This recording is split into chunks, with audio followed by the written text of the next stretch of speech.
tal amigos? Muy buenos días. Nuevamente con ustedes en una emisión más de nuestro programa Charlas que Enriquecen. Como siempre es un gusto saludarlos. Un servidor, el licenciado Jorge Echeverría, mi amigo, el contador Reyes Mendieta. ¿Cómo estamos? ¿Qué tal? Amigo, pues mucho gusto nuevamente aquí. Otro webinar más. Sí, otro webinar Es más. rápido, ¿no? El tiempo. Súper rápido. Apenas estábamos terminando lo de Navidad, Año Nuevo y que iba a haber para en enero, febrero. Y ya estamos en mayo. En mayo prácticamente. No, sí, es súper rápido. ¿Cómo te ha ido a ti con la declaración? Pues yo, Que hayas tenido, usar no, si es que fíjate que ya no tuve saldo a favor, pero tampoco en contra, pero lo que sí he visto es que muchos amigos y muchos también, tanto clientes y amistades, me han dicho que no les han hecho la devolución de su saldo a favor, que de hecho sí tuvieron saldo a favor y pues hemos visto en las noticias que el gobierno federal dice que sí se van a devolver y que ha habido problemas en la plataforma y que esto y que lo otro. Igual, obviamente sabemos como en todo que hay pues también las noticias que señalan que lo que pasa es que el gobierno pues no tiene recursos ahorita para poder hacer la entrega. Obviamente el gobierno federal pues nunca va a admitir eso, ¿no? O sea, siempre va a haber algún otro señalamiento de carácter técnico, pero nunca va a decir no tenemos dinero, ¿no? Pero tú ¿cómo lo ves? Pues igual, fíjate que sí he tenido una experiencia en todas las que he hecho en este periodo.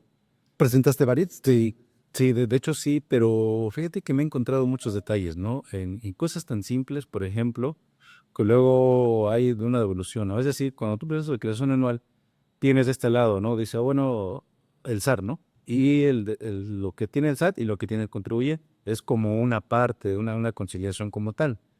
Entonces hay ocasiones que por un error, a lo mejor de un peso, que dices, esto no coincide con lo que tiene el SAT, pues mandar estados de cuenta por un peso, de gente nada más. Pues es uno que yo he visto. Dos, eh, lo que tiene el SAT es 10,000 pesos, supongamos. Lo que tiene declarado el contribuyente 10,000, que es exactamente igual. No hay ningún error, todo está perfecto. No hay una objeción en cuanto a las deducciones personales, que es por ahí donde se mete el tema. Sin embargo, fíjate lo que dice. Sale a favor autorizado. Inconsistencia en la clave bancaria. Entonces, y ya cuando se mete, me pasó ese caso y dije, ¿en serio me equivoqué en la clave bancaria? Y ya me meto a revisar. Y no, es la misma que se ha metido en años anteriores. Entonces, ¿qué significa?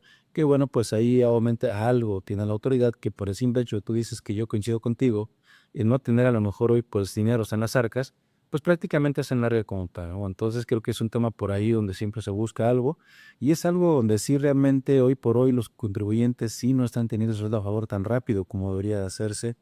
Pero bueno, pues vamos a esperar ahorita y hay que meter, pues bueno, la devolución en la cobra manual, depende de lo que uno esté haciendo, el tipo, sobre todo también el monto del saldo, la integración en este caso de los papeles de trabajo, de las deducciones personales, igual otros puntos por ahí que hay que mandarlo para poder realmente tergiversar que realmente ese saldo sí nos corresponde. Pero bien, ahí están, Pues pues ya, amigos, y ahí seguimos todavía. y ahí seguimos. Sí, no, eso es súper importante. Oye, es que, bueno, recordemos que finalmente, si es cierto que desde la Constitución, igual en diferentes artículos, básicamente en el 31 constitucional, donde señala que todos los mexicanos, los ciudadanos mexicanos, debemos de contribuir con el pago de impuestos para la hacienda pública, para todas las actividades que debe realizar el gobierno, también una realidad es que la base contributiva sigue siendo la misma, no la han ampliado realmente. Seguimos siendo los mismos contribuyentes cautivos los que pagamos los impuestos. ¿Por qué? Porque pues ya es una cuestión también política de no meten al comercio informal. Ha habido muchas cuestiones donde pues obviamente si tú quisieras meter a todo el comercio informal, pues te quita votos, y entonces el gobierno no, porque es una medida no popular, ¿no? Entonces, obviamente, pues prefieren dejarlo así y mejor seguirle con la fiscalización y recrudeciendo a todos los que somos pues, contribuyentes cautivos. De hecho, amigos, seguramente a ustedes también en algún momento ya les tocó una carta de invitación, porque muchos amigos y muchos clientes también nos dijeron, oye, es que me llegó a mi buzón tributario una carta de invitación, oye, es que dicen que tengo una notificación que me tengo que presentar, oye, que esto, oye, y obviamente la gente se espanta. No es para espantarse, sí hay que atenderlas. Siempre cuando llegue algo a su buzón tributario, no hagan como que no lo vieron, porque de todos modos después, aunque la autoridad sí tiene facultades para ejercer sus facultades de comprobación y de fiscalización, de entrada ahorita nada más es como que lanzan la red así a todo el mar a ver cuántos peces pesca, ¿no? A ver a cuántos pueden ver que no presentaron la declaración anual, que hay alguna inconsistencia entre sus pagos declarados y los realmente reportados. Entonces, sí conviene que lo chequen, que revisen, y si tienen cualquier duda, acérquense con nosotros, comuníquense con nosotros, ya sea por correo electrónico, por teléfono, para que puedan tener un contacto directo con nuestros contadores y, así como mi amigo Reyes, pues explicarles realmente cómo se puede solventar cualquier diferencia. Realmente no es que ahorita hayan los contribuyentes en la mayor parte de los casos incurrido en alguna falta, sino simplemente, como les digo, se lanza el SAT las invitaciones de manera masiva mediante un algoritmo, mediante un sistema, y pues a ver qué cae, a ver qué más pueden recaudar de los mismos que ya estamos cautivos, porque obviamente es a los que nos llega en el buzón tributario los mensajes, pero pues va a ver cuánto más pueden recaudar, ¿no? Eso por ese tema. Pero, amigo, yo creo que para ahorita que pues ya estamos acercándonos al fin del semestre, ¿no? Tenemos que tomar en cuenta otra obligación muy importante. En el webinar pasado estuvimos con la declaración de personas físicas como fecha límite en abril. Ahorita en mayo tenemos pues el reparto de utilidades. Exactamente. Este reparto de utilidades que, pues, si bien lo iremos viendo de manera platicada en las diferentes diapositivas que les estaremos mostrando, básicamente lo importante es saber los periodos de pago, que pues es desde el 1 de abril al 30 de mayo o hasta el 29 de junio en el caso de las personas físicas, y pues ver quiénes tienen derecho, quiénes no tienen derecho, hasta qué montos, los topes. Recordemos que pues por lo menos todas las personas que hayan trabajado cuando menos 60 días con el patrón que estuvieron durante el ejercicio 2024, pues tienen derecho a este pago de utilidades. Quienes no, bueno, ya veremos, pero pues directores, gerentes generales, administradores, trabajadores domésticos, varias cosas, ¿no? No me quiero ir adelantando, pero pues, ¿cómo ves, amigo? Pues sí, fíjate que es un tema interesante, amigo, porque yo creo que la PTU es algo que pues muchos trabajadores hoy por hoy esperan el mes de mayo. Entonces ahorita vamos a platicar por qué en mayo, por qué a lo mejor es unos un poquito después. Y como tú lo acabas de mencionar, ¿no? ¿Qué personas pueden estar sujetos en este caso al reparto de PTU? ¿Qué tipo de empresas? Y bueno, vamos a ir platicando de una forma detallada para explicarle, bueno, pues, a nuestros compañeros que se conectan, a nuestros clientes, amigos y bueno, pues, cualquier persona que pueda ver pues este webinar, bueno, pues podamos estar informados. No es difícil poder tocar realmente la PTU en un rato. Realmente fíjate que la PTU, si no nos dedicamos a analizarlo por completo, es un tema bastante interesante. Verlo del fondo y de forma, diría los abogados, es algo donde sí hay mucho de dónde sacar, hay mucho análisis de fondo y hay mucho por qué, en este caso, analizarlo a detalle y sobre todo es las reformas que se vino ahí por el 2 de abril de 2021 en cuanto a pues, la aparición del famoso outsourcing, iniciando los servicios especializados, el tope en este caso de los 3 meses. 3 meses o el promedio de los 3 últimos. Exactamente. Entonces, ahí hay mucho tema de dónde poder tocar ese punto e inclusive, bueno, pues vamos a analizar algunos otros aspectos. Pero bueno, recordemos que en este caso, como tú dices, este webinar es precisamente para poder informar a nuestros clientes y sobre todo, pues también que tengan alguna duda, pues que se comuniquen con nosotros, ¿no? Claro, Por importante. eso es lo más importante. Miren, yo creo que todos de una manera u otra hemos escuchado o estamos versados en mayor o menor medida respecto del pago de las utilidades, ¿no?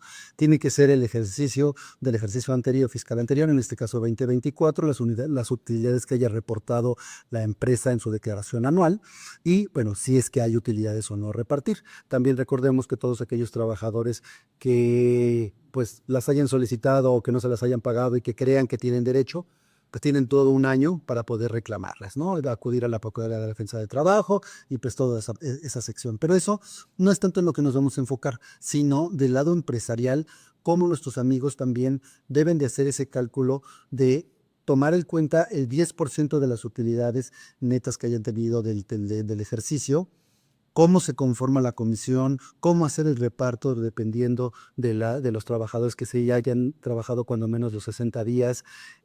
Toda esa parte luego es muy compleja porque luego la gente de recursos humanos, los contadores o los gerentes de recursos humanos o los administradores, dicen, oye, ya presenté mi declaración, esta fue la utilidad, ¿cómo la reparto? ¿Entre cuántos? ¿Qué porcentaje? Eso es algo que yo creo que a todos les va a ser muy útil. Nuestra intención, créanos amigos, es que, que se unan con nosotros a este tipo de ejercicios, que les sean de utilidad y que cualquier duda, pregunta o comentario nos la hagan saber. Si la podemos solucionar y responder en este transcurso del webinar, con mucho gusto lo hacemos. Y si no, ya sea por correo o incluso podemos hacer alguna cita con ustedes de manera presencial o alguna llamada para pues disipar cualquier cosa y que sepan que pues somos sus aliados, sus socios y queremos pues obviamente que cumplan con todo para que pues no haya ningún acto de molestia, ¿no? Por parte de la autoridad. Sí. Yo creo que sí, amigo. Fíjate que yo creo que ahorita vamos a ir pasando las láminas. Obviamente no lo vamos a leer de forma completa. Simplemente es una información que se plasma ahí. Procuraremos, en este caso, solamente leer algunos cuestionamientos que en este caso puedan ser de utilidad. Y la otra, bueno, pues el material también se está disponible para que se los puedan ellos enviar y compartir. Y sobre esto, bueno, pues vamos a ir avanzando un poco. Vamos a iniciar un poquito solamente que diga, ¿por qué la pez de Mongolia? La historia. Recordemos que en este caso la primera vez se reconoce o se plasma, o en este caso se tiene la idea de la Constitución de 1917. Después de ahí, obviamente, pues no vino esa entrada como que luego, sino hasta en la parte del 21 de noviembre de 1962, ya en el Diario Oficial de la Federación, pues ya se reconoce como tal el reparto de utilidad de los trabajadores y posteriormente ya hasta hoy en día, pues el artículo 123 de la Constitución, ¿no? Que es lo que ya prácticamente es como que la fuente origen, que en este caso, bueno, pues tenemos para poder tener los derechos del trabajador en cuanto al reparto de utilidades. Mira, la siguiente lámina que nosotros tenemos ahí, pues dice lo que viene aquí. Dice, toda persona tiene derecho al trabajo digno y socialmente útil, por tanto, se promoverán la creación de empleos y la organización de trabajos conforme a la ley. Y aquí es donde viene, ¿no? La fracción, en este caso 9, los trabajadores tendrán derecho a una participación en las utilidades de las empresas. De aquí es donde viene la palabra partición, porque si nos damos cuenta dice partición, una partición a las utilidades de las empresas, exactamente, una participación o es de partir algo, ¿no? Entonces, lo que tú decías hace un rato es muy bien, y vamos a la siguiente lámina. Bueno, aquí comentamos que en este sentido, bueno, pues las empresas que en este caso puedan estar sujetos a la repartición de utilidades, tú lo decías muy bien hace rato. Primero, ¿cómo, no? O sea, obviamente, en este sentido, bueno, una empresa primero tiene que generar utilidad. Claro, si no tenemos utilidad, pues no hay una forma de cómo poder, en este caso, bueno, pues repartir algo que no se tiene. Ese es algo muy importante. Y en este caso aquí lo que tú decías, y esto ya viene también de mucho tiempo, se le conoce que como una comisión tripartita, si lo queremos ver así, como una comisión mixta, que en este sentido, bueno, se reúnen, en este caso, entre representantes de trabajadores, gobierno y patrón, para poder, en este caso, ver el porcentaje que en este caso va a tener derecho al trabajador de las utilidades que genere el patrón o la empresa, vamos a llamarle de esta forma. Hasta hoy en día, bueno, pues sabemos que sigue siendo el 10%, todavía sigue siendo el 10%. Bueno, esto se tiene que dar prácticamente bajo un estudio, bajo una metodología donde, bueno, se tiene que ver diferentes momentos en el país, como en la parte de la economía, la parte de las empresas, en fin, toda una gama de estudio que se hace para saber realmente y determinar el porcentaje. Hoy en día sigue siendo del 10%, pero este es algo muy importante, ¿vale? Entonces, hoy tenemos este sentido, hasta hoy en día tenemos esta parte, ¿vale? Perfecto. La siguiente lámina nos estamos mencionando ahí. Después, en este caso, entonces, si una empresa ya generó utilidades, ahorita vamos a ver qué empresas están exentas y qué no, pero bueno, si una empresa ya generó utilidades en su momento, bueno, entonces ya significa que ya hay algo ya para darle a los trabajadores, que es este caso. Pero vamos a ver qué es la PTU y notar por qué PTU. Esta definición es muy básico y espero que sea digerible para todos. Dice, es un derecho constitucional que tienen los trabajadores a recibir una parte de las ganancias, utilidades anuales de las empresas donde laboran. Exactamente. ¿Qué crees, amigo? El APTU es un derecho constitucional que se tiene. Muchos luego lo confunden con una prestación, pero no es una prestación, es un derecho que en este caso pues tienen los trabajadores que emanan directamente del artículo 123 constitucional. Entonces, obviamente de ahí, pues si una persona ha trabajado desde el primer momento en que en este caso tiene un trabajo subordinado con la empresa, bueno, pues de ahí empieza a generar ciertos derechos devengados que en algún momento va transcurriendo a través del tiempo y si, bueno, se reúnen los requisitos que vamos a ver más adelante, bueno, entonces un trabajador pues ya tendría derecho a un reparto de utilidades. ¿Vale? Aquí algo muy importante para hacer hincapié.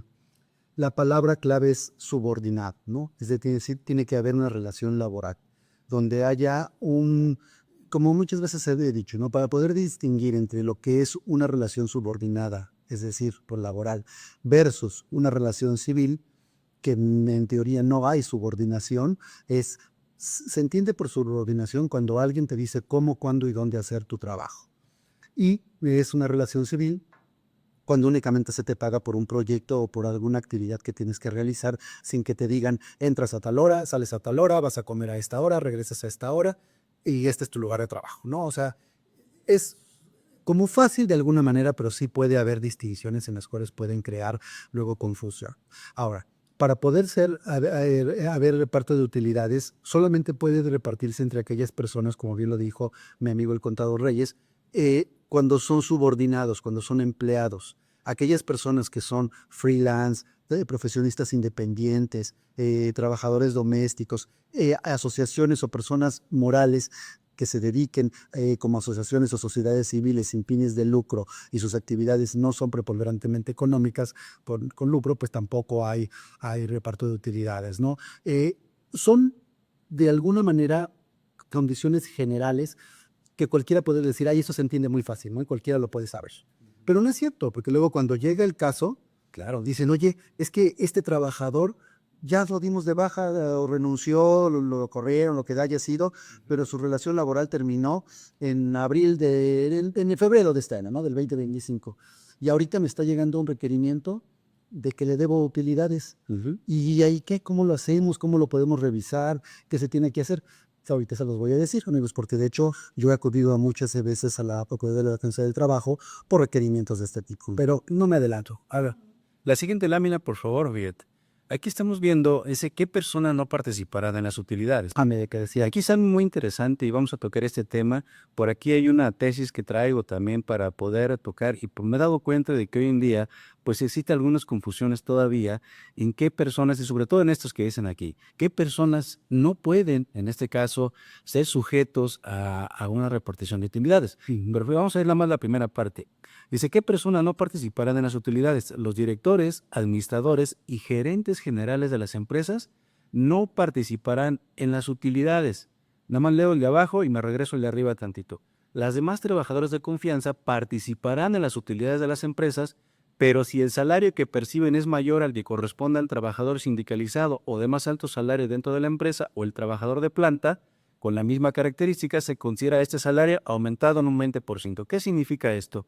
Que si en este caso en la misma empresa existen trabajador sindicalizado con un mayor sueldo o a falta de un sindicalizado hay un trabajador de planta, este se aumentará en un 20% para que en este caso los trabajadores de confianza puedan toparse a ese tope, por decirlo así. Pero quiero regresarme aquí donde dice los directores, administradores y gerentes generales. Este es un tema interesante, amigo, porque hoy en día precisamente tenemos una confusión. Recordemos que en este caso el trabajador de confianza tiene u goza de otros elementos muy diferentes a un trabajador de planta o un trabajador que en este caso, bueno, pues tenga otras características como el sindicalizado. Esto es muy diferente. Recordemos que en este caso el trabajador de confianza, lo que nos establece la misma ley es precisamente deriva no tanto del puesto, desde mi punto de vista, sino de las actividades que pueda desempeñar el trabajador de confianza y sobre todo dónde está inmerso en su cadena productiva dentro de la misma empresa. Me explico.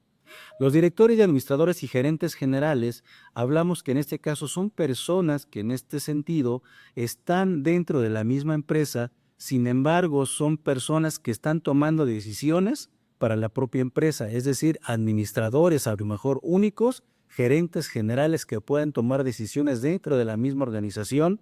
Obviamente, si nosotros somos un poquito explícitos en ese sentido, estas personas obviamente son poder regular, casi no tienen la naturaleza de trabajador. Estas personas, de toma de decisión. exactamente, estas personas, si nosotros los ubicamos en la ley del impuesto de la renta, en el artículo 94, estas personas por regular no son asalariados en primera. ¿Por qué? Porque se les paga o se les remunera un ingreso de acuerdo al asimilado a salario, porque son administradores únicos, gerentes generales, obviamente que estén involucrados en la toma de decisiones de las empresas. Esto es muy importante. ¿Por qué? Te voy a explicar. En este sentido, vamos a ver ahora qué pasa, por ejemplo, con un gerente de finanzas, con un gerente de recursos humanos, con un gerente de ventas. La pregunta aquí, que a mí me lo ha hecho en algún momento, dice, oye, yo quito mi gerente general, quito mi gerente de recursos humanos, porque de acuerdo a la ley, estos no entran. Yo digo que no. ¿Por qué? Porque la ley se refiere en este caso a administradores y gerentes generales, que lo que acabo de explicar, que son los que están sujetos que se le pueda remunerar vía asimilado a salarios. Y la vía asimilado a salario no es solamente salario, que se encuentra dentro, fiscalmente hablando en renta, dentro del mismo capítulo 1, capítulo 4 de la ley impuesto a la renta, no significa que sean subordinados. Esto es algo muy importante. Entonces, desde mi punto de vista, un gerente administrativo, un gerente de recursos humanos, sí debe jugar como un trabajador de confianza, depende de la naturaleza de su puesto y de sus actividades para la PTU, y solamente aquellos directores, gerentes generales o comisarios que en este caso sí están involucrados en la toma de decisiones, no participan en el caso de la PTU. Mira, esto lo podemos corroborar en una tesis que viene desde hace mucho tiempo, que por favor no podemos tener en la parte de la tesis. Fíjate nada más lo que viene a corroborar esta parte en un tribunal colegiado de circuito. En este sentido, nos establece precisamente el por qué este tipo de personas sí se debe de considerar para efectos de la PTU, y no confundamos en este sentido con los directores o administradores o representantes de las empresas para poder realmente formar parte de la PTU, ¿no? Esa es una característica muy principal, que en este caso dice el puesto, sí, pero el puesto a veces no delimita lo que es la actividad. Fíjate, un poquito hacia arriba, por favor. Esta es una tesis aislada de un tribunal colegiado de circuito. Me voy a permitir nada más leerlo un poquito para expresar lo que son las dudas que tenga, porque a mí me han preguntado mucho hoy en día esa parte. Dice, en los organismos de las empresas existen los cargos de directores, administradores y gerentes generales, así como directores, administradores y gerentes de áreas. Por lo tanto, no es lógico ni jurídico admitir que el artículo 127 de la Ley Federal del Trabajo exente del pago de participación en las utilidades de las empresas a todos los directores y administradores, sean generales o de área, y solo a los gerentes generales los incluye en esta exención. Esto es, debe entenderse que la naturaleza de general, fíjate, califica tanto a los directores, administradores y gerentes, y no solo a estos últimos, motivo por el que estos directivos, en el caso de director de finanzas, cuando lo son de áreas específicas, sí son sujetos del pago de utilidades. Entonces, aquí es donde nosotros entramos a ver esa parte en los organigramas, inclusive de las unas empresas, pues prácticamente debemos de delimitar precisamente la naturaleza del puesto, pero sobre todo de las actividades, las actividades, y yo siempre digo algo, si son actividades relacionadas a las específicas, porque un gerente de área, por ejemplo, inclusive puede haber un director de finanzas, o sea, un gerente de finanzas, pero él no está en este sentido como un administrador o algo que deje esas funciones generales. Depende de la función del puesto de confianza. Puede ser, en la parte son áreas específicas, no generales. Y es donde la parte a veces hoy por hoy tenemos. Entonces, esto ya tiene bastantes años, pero sí a veces hoy en día se encuentra un poquito de confusión en el sentido, y bueno, pues esperemos que ahorita pues hayamos explicado en este tema para poder estar un poquito con esos. Ahí nada más me gustaría igual hacer una acotación. Justo parte de lo importante de nuestra firma, como siempre les hemos dicho, que es el que no nada más somos contadores o abogados o administradores o ejecutivos de nómina o tesoreros, sino que finalmente es una integración completa.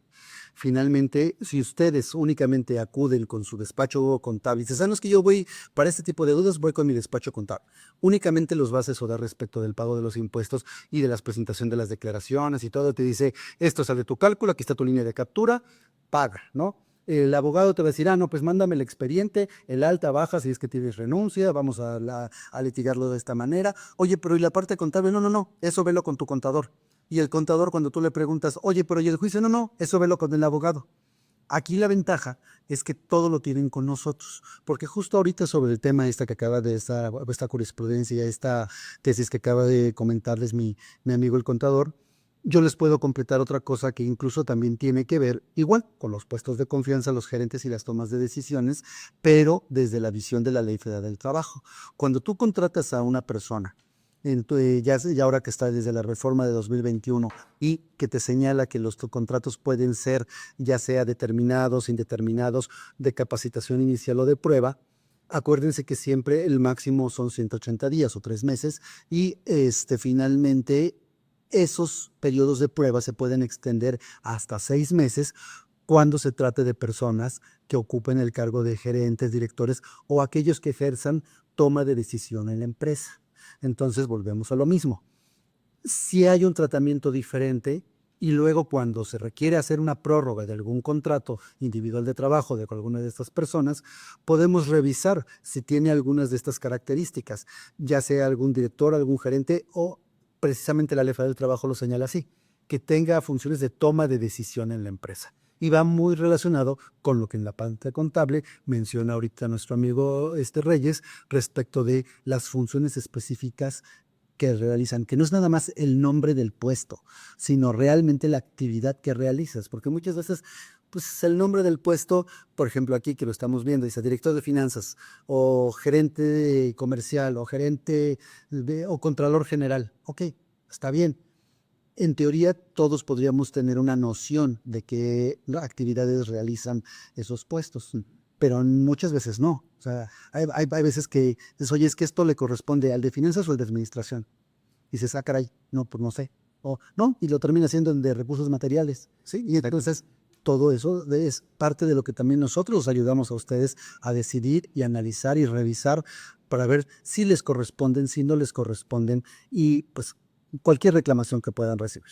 Exactamente. Yo creo que es algo muy importante que sí es poder, en este caso, identificar, en este caso, las funciones o actividades de los trabajadores y sobre todo los de confianza, que en este sentido, bueno, es donde todavía ahí existen que si lo pones o no los pones. Pero bueno, es algo y espero que haya quedado pues, digerible y obviamente explicado para todas aquellas personas que nos están escuchando hoy en día. Y bueno, pues como tú dices, cualquier tema, cualquier duda, bueno, pues estamos a disposición para poder ayudarlos y apoyarlos, bueno, en ese sentido de reparto de utilidades. Súper bien. Pasamos por favor igual a la lámina, bueno, a la presentación que nosotros estamos viendo.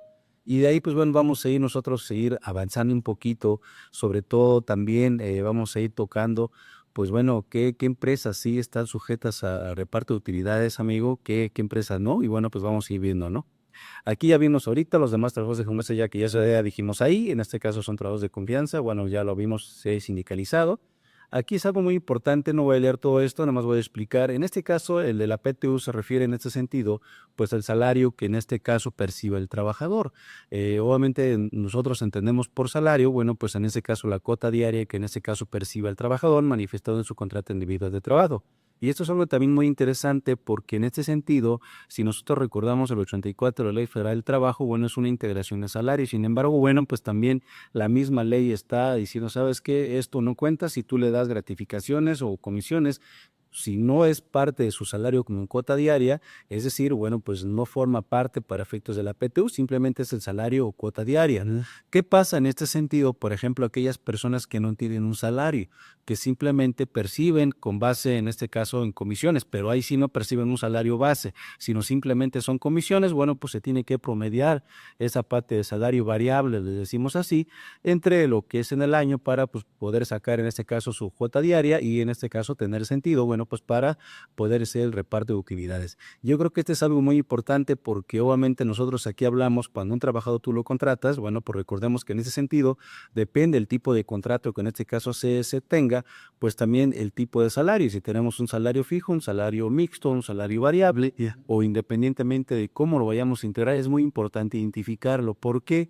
Es así, si en este sentido nosotros pues, en el contrato individual de trabajo no se expresa realmente cómo está percibiendo el trabajador y que hoy en día puede formar parte de su salario, pues sí, hay ocasiones en que se hace este tipo de cosas. Dice salario diario a lo mejor 300 pesos, ¿no? Sin embargo, no existe un contrato que pueda avalar el salario porque el contrato quedó, pues a lo mejor ya hace mucho tiempo, jamás se estuvo actualizando el contrato. En el recibo pueden salir diferentes prestaciones, vamos a llamarle de esta forma, que puedan ir también variando, a lo mejor como un tipo previsión, como un tipo erogación, como un tipo de comisiones, pero como no se puede identificar si en este sentido el Seguro Social lo puede grabar como un tipo de salario y podría, digo, entre comillas, llegarse a catalogar como un salario, pues eso tendría que formar parte de la PTU, precisamente por no saber identificar realmente el tipo de salario y a lo mejor todo eso a decir, pues bueno, todo esto es salario. Recordemos que en este sentido, pues la carga de la prueba sigue siendo a cargo del patrón, Exactamente. Que es finalmente prácticamente cualquier cosa que se le dé a un trabajador por el producto de su trabajo, para la redundancia, y de su desempeño, pues se integra salario, ¿no? Incluso por eso cuando se les da comida o celular, ayudas de transporte, gasolina, cualquier cosa, tiene que tener un tratamiento tanto fiscal como laboral muy cuidadoso. ¿Por qué? Porque si tú das la comida y no la cobras y tú crees que estás haciendo ahora sí que un apoyo, un bien y todo, cuando viene algún tipo de desvinculación y que te incluyen en las prestaciones laborales que te demanda el ex colaborador, el pago de, no sé, 300 pesos diarios de comida, dices, oye, pero es que eso era una ayuda, eso integra salario. Y también juega para efectos de la cuantificación de la indemnización constitucional y también tendrías que meterlo. Por eso es importante y por eso las grandes empresas así lo manejan, que la comida te la cobran, pero te la cobran a una cuota módica, a lo mejor 20 pesos la comida, ¿no? Algo significativo para que de todos modos tenga un costo para el trabajador y no se considere como que integra parte de su salario. Y si no es un beneficio, pero no es que sea su salario. ¿Por qué? Porque lo está pagando. Aunque esté subsidiado, aunque tenga una cuota de recuperación menor, pero todos tiene que entrar. Lo mismo pasa con los viáticos, lo mismo pasa si le das ayuda de transporte, si le das dinero para la recarga del celular, cualquier cosa hay que tener mucho cuidado porque en el momento de una desvinculación todo esto te puede integrar salario y también obviamente pues jugaría para las utilidades, ¿no? No, sí, claro. Yo creo que cada prestación, vamos a llamarla así, ya sea legal o extralegal, le digo yo en algunas doctrinas que se ha leído, y sí puede tomarse esa palabra con unas prestaciones legales o mínimas, o prestaciones superiores o prestaciones extralegales. Y yo creo que esa es muy importante poder identificar realmente con base en todo esto, ya sea en los contratos colectivos, si es que lo llegan a tener, o en los contratos individuales de trabajo, identificar realmente lo que se corresponde y lo que sí, lo que no, porque hablemos solamente en la parte de impuesto a la renta que puede integrar también en la ley para el trabajo, para efectos también del seguro social. No tú lo dices, bueno, el alimento. Inclusive la ley de seguro social establece que para que no integre el alimento,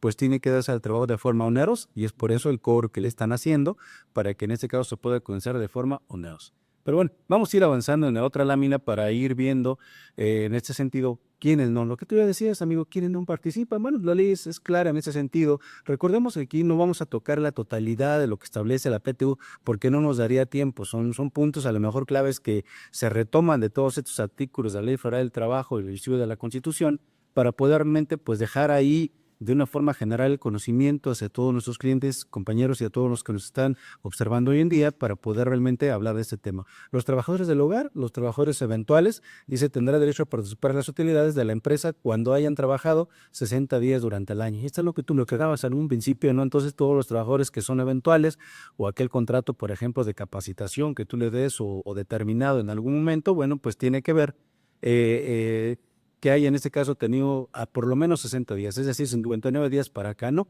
Que eso es algo muy importante.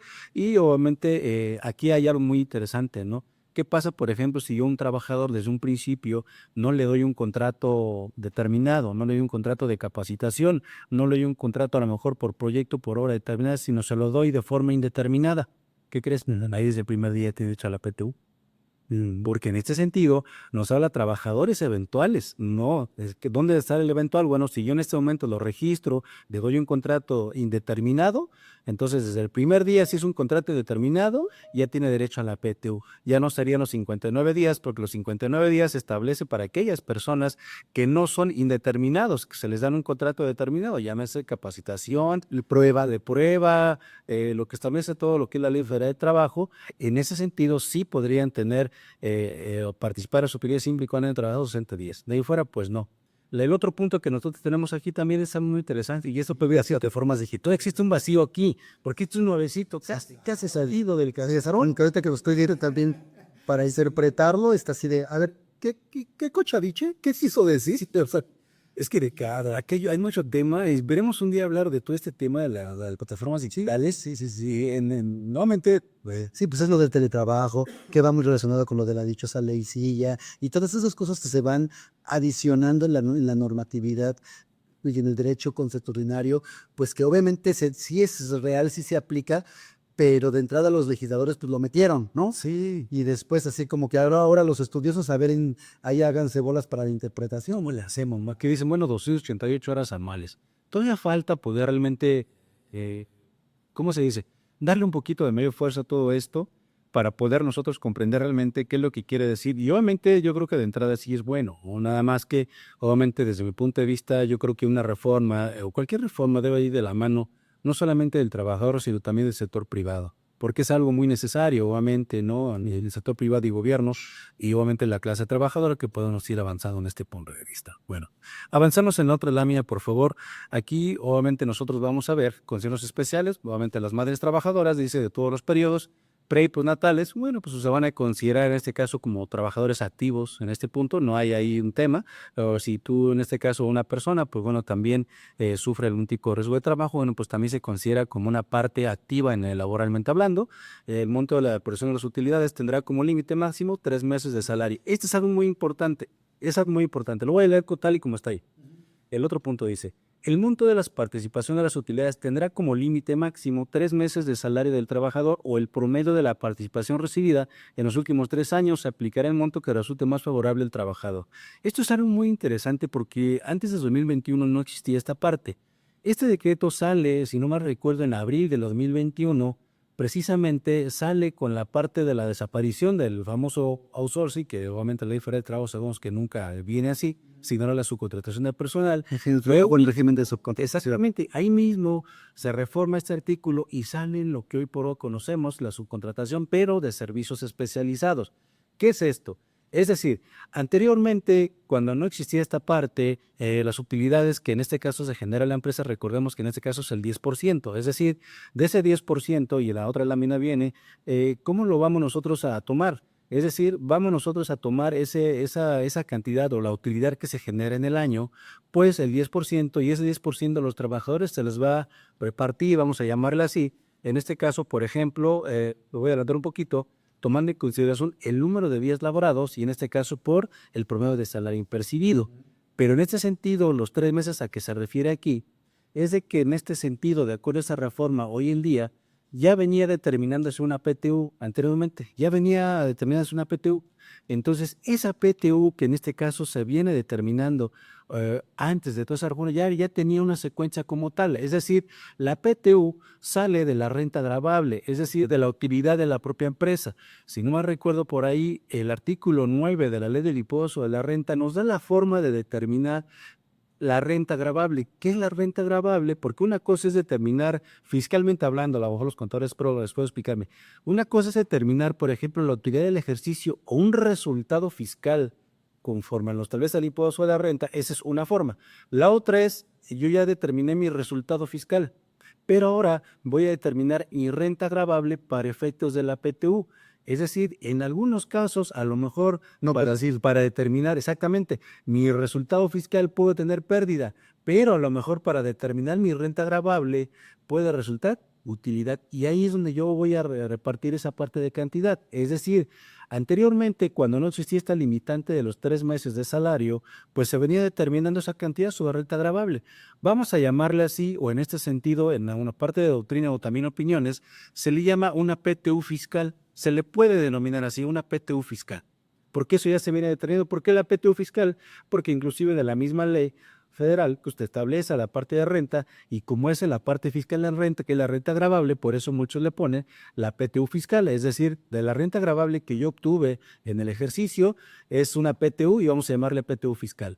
Viene esta reforma hoy en día, a partir de abril de 2021, obviamente entró un poquito después, donde nos dicen, oye, ¿sabes qué? Entonces, en este sentido, vamos a topar, en este caso, a la PTU, a los 3 meses de salario, o en este caso, bueno, pues por medio de los últimos 3 ejercicios, lo que resulte más favorable al trabajador. Es decir, si yo ya vengo determinando una PTU fiscal, vamos a llamarle de esta forma, pues bueno, yo ya ahí tengo una determinación como tal y es lo que yo les estoy entregando a los trabajadores de forma anual. Ahora me lo topas a 3 salarios, es decir, yo vengo determinando una PTU conforme me lo establece el 9 de la ley de impuesto de la renta, la PTU fiscal vamos a llamarla de esta forma. Después de este lado me dice 3 meses de salario, eso es laboralmente hablando, porque los 3 meses de salario yo voy a comparar mis 3 meses de salario que yo percibo de mi salario ordinario de forma mensual, los 3 meses contra lo que yo determine, en este caso de la PTU fiscal que yo vengo determinando. Cualquiera de estos dos que puede elegir el patrón, bueno, el que resulte más favorable al trabajador, es lo que se le va a entregar. De ahí viene todo este proceso. Entonces, a final de cuentas, esa parte se puede, vamos a decirlo así, si existe la palabra, puede haber esa elección por parte del patrón para poder otorgar esta parte. Obviamente aquí va a haber una diferencia siempre. ¿Qué pasa con esa PTU? A final de cuentas, si no se le entrega o no se determina, es una PTU que desde mi punto de vista puede irse al resultado de la empresa, a resultados, por decirlo así, a la determinación de lo que hoy por hoy genera la misma empresa. ¿Por qué? Porque a final de cuentas es la misma determinación de la PTU, viene del mismo proceso que en este caso se está haciendo para la parte de los trabajadores. Y otro punto muy importante, cuando no se reclama o un trabajador tiene derecho a la PTU y no se reclama, bueno, pues no, la Ley Federal del Trabajo, que en este caso no se van en este caso a los tiempos que establece la Ley Federal del Trabajo en tiempos de 2 meses, sino se va a los generales, le digo yo, que en este caso un año que son exigibles por lo regular para poder tener en este caso derecho. Aquí solamente hay que mencionar que en este caso la condición mixta, los trabajadores puede impugnar que no están de acuerdo en este sentido por la determinación de la PTU, que en este caso, bueno, pues si fuera así y hay una resolución, el cómputo del año se cuenta a partir de la resolución, que en este caso se puede emitir, y de ahí se cuenta el año hacia adelante, no en la misma determinación, porque hay una objeción por parte del trabajador. Y acá algo también muy importante. Si en este caso una empresa, me decían por ahí, oye, ¿qué pasa si una empresa no tiene trabajadores? ¿Está obligado o no a la determinación de la PTU? Claro que sí. ¿Por qué? La Ley Federal del Trabajo no habla de que en este caso si tengas trabajadores vas a aceptar la PTU, no, simplemente es una obligación. Si tienes utilidades, vas a hacer la determinación de la PTU, el resultado, y lo vas a tener que exhibir conforme lo establezcan las comisiones mixtas, y obviamente de ahí, bueno, pues sí tienes que determinarlo para saber cuánto tienes de utilidad y sobre eso, pues bueno, poder enterarlo y manifestarlo ante la autoridad en tu declaración anual, ¿vale? Pero si no hay trabajadores, entonces aquí se lo entregas. Eso es algo muy bueno. Si no va a quedar ahí y nadie lo reclama, ¿dónde se va? Pues el siguiente año. Y si no hay ahí, desde mi punto de vista, entonces ya obviamente se extingue esa obligación y se va a resultados. Ok, eso está perfecto. ¿Por qué? Porque realmente hay una determinación que sabes que sí, o sea, lo establece porque me hicieron esa pregunta. Sin embargo, hoy, recordemos que hoy en día, es muy buena tu observación, porque hoy en día, atendiendo a la unidad económica, que en este caso establece para efectos contables de toda organización, debe de contar con personal, forzosamente y forzosamente. Sí, entonces, obviamente, de ahí... Antes no, se te podía que no. Pues sí, sin embargo, hoy debe de contar con personal y bueno, pues ahí es donde prácticamente tendría en ese caso derecho, ¿vale? Aquí algo importante de que les quería comentar.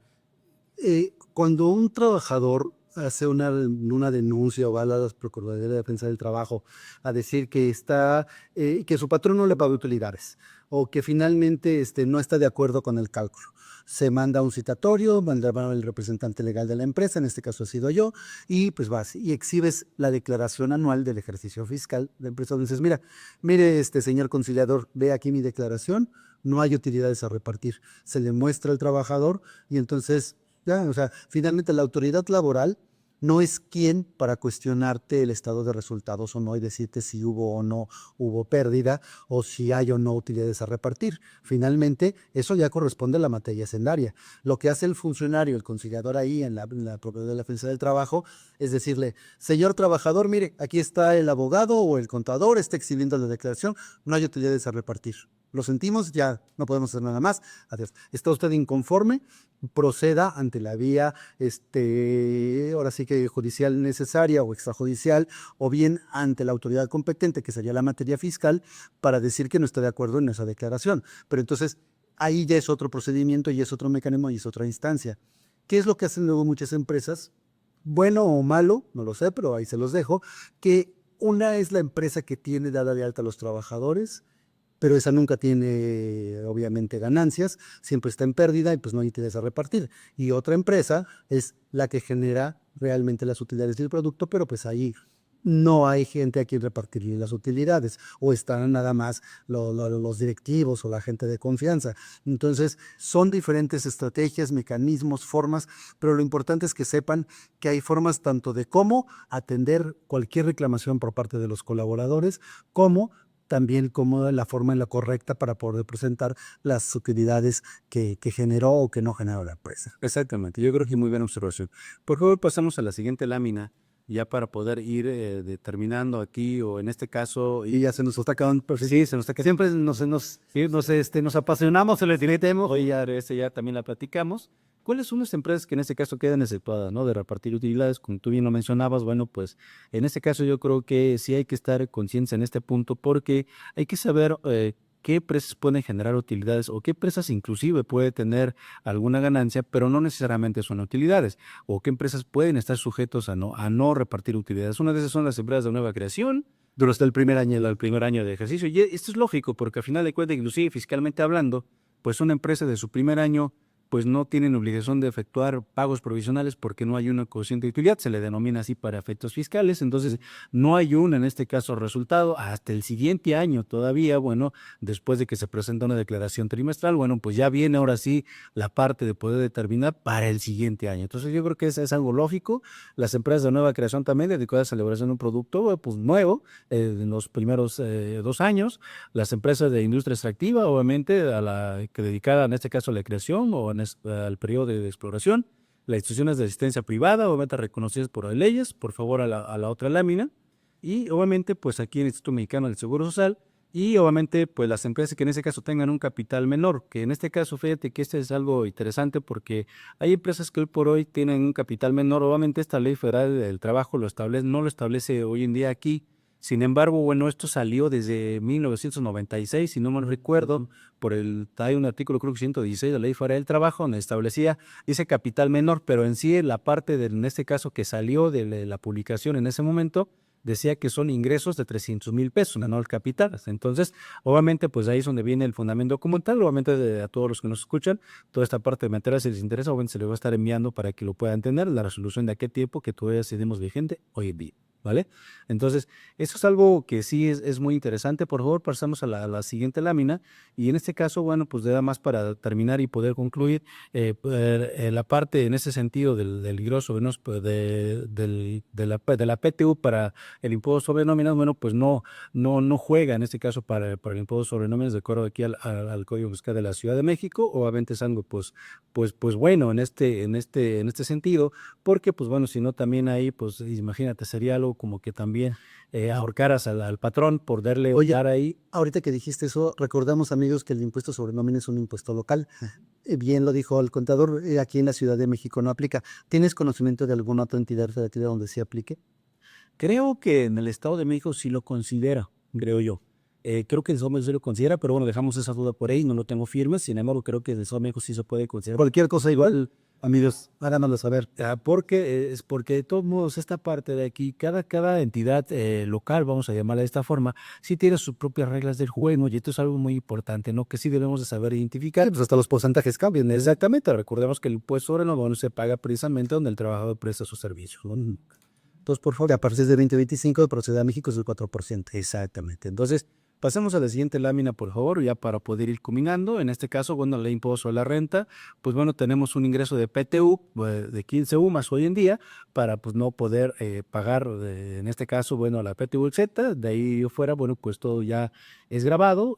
Tenemos una multa en este sentido también de son 55,000 unidades de medida, que en este caso pueden ir de unos 3,500 promedio a unos 41,000 pesos en este sentido por no poder, por no en este caso, por no cubrir en este caso la parte de la PTU. Recordemos que esta parte de exención que establece el gozo de la red es muy importante. La PTU solamente se genera una vez por año. Solamente se genera una vez por año. Entonces, si en este caso el trabajador, porque muchos son así, dice yo le doy gratificaciones o le doy bonos porque dice gratificaciones. Entonces, eso no es PTU realmente. Para hacer el PTU tiene que emitir solamente el CFDI correspondiente que hoy en día tenemos con lo que correspondan las claves correspondientes que hoy por hoy tenemos desde el 2017 para manifestar que realmente fue PTU, en este caso de la emisión del CFDI como una nómina. No, y la carátula de la declaración. Exactamente, para que como PTU y que pueda tener este grado de exención. En este caso, si son gratificaciones, que no son gratificaciones por un despido injustificado o por algo que le hayas dado al trabajador, bueno, pues si es una gratificación, puede estipularse, podría llegar a interpretarse a lo mejor como un tipo bono o algo variable que tú le estés dando al trabajador y obviamente pues eso no entra como una exención y jugaría inclusive para el salario base de cotización para efectos Lo que decíamos, ficción tiger, ya está para efectos del seguro social. Entonces, esto es algo muy importante que sí lo logra identificar a todos los que nos están escuchando, porque pues de otra manera sí podemos confundir un poquito en este sentido para poder ir determinando en toda esta parte de aquí. Entonces, creo que ya terminamos. No sé si tenemos otra lámina todavía. Creo que hoy es la última. Creo que son de los puntos que hemos tratado de considerar. Esperemos que, bueno, pues hayamos explicado un poquito a grandes rasgos, de una forma muy general, a lo que corresponde a la PTU. Ya no nos metimos un poco en la parte de las empresas, en la parte de poder decir, a ver, oye, ¿cómo están las empresas? ¿Cómo lo determinas? Si es una deducción, lo disminuyes o no. Yo creo que ese es un tema ya para empresa como tal. Si tienen alguna duda, bueno, pues con mucho gusto, pues estamos para servir, amigo. Pues amigos, muchísimas gracias por el tiempo que han dedicado para escucharnos.